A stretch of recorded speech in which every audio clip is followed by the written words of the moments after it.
Hello दोस्तों, कैसे हैं आप सब। आज मैं आप सभी को समक्ष अक्षय तृतीया की कथा कहने जा रही हूँ। प्राचीन काल में धर्मराज युधिष्ठिर अश्वमेध यज्ञ कर रहे थे। यज्ञ काल में ही वहाँ एक नेवला आ पहुंचा और लौटने लगा। वहाँ उपस्थित व्यक्तियों को नेवले का आधा शरीर स्वर्ण का देखकर आश्चर्य हुआ। युधिष्ठिर ने नेवले का आधा शरीर स्वर्णमय देखकर इसका रहस्य अपने पुरोहित से पूछा। पुरोहित ने युधिष्ठिर से कहा, आप इसका कारण नेवले से ही पूछिए। युधिष्ठिर ने नेवले से उसका आधा शरीर स्वर्णमय होने का रहस्य पूछा तो नेवला कहने लगा, हे राजन, आपका यह यज्ञ पूर्ण प्रताप की तुलना में अक्षय तृतीया के दिन दिए गए गेहूं के कणों के बराबर भी नहीं है। इस पर युधिष्ठिर बोले, ऐसा क्यों है? तुम यह बात किस आधार पर कह रहे हो? तब नेवला बोला, मुदगल नामक एक ब्राह्मण खेतों में बिखरे फसल कटाई के बाद के गेहूं के दानों को बीनकर अपना भरण पोषण किया करता था। ब्राह्मण सदाचारी और सत्यवादी था। एक दिन भगवान ने उस ब्राह्मण की परीक्षा लेने का विचार किया। वे उस ब्राह्मण के पास पहुंचे।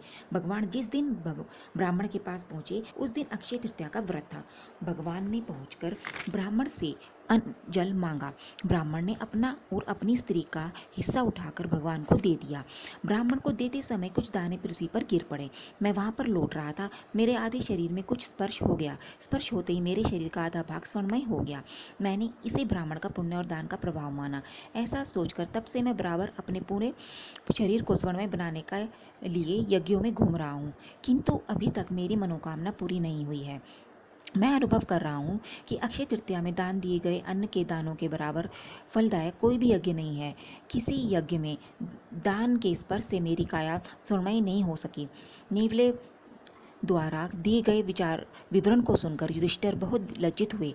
उन्हें ज्ञान बोध भी प्राप्त हुआ। वे उसी दिन से नियम निष्ठा और भक्ति पूर्वक व्रत करने लगे।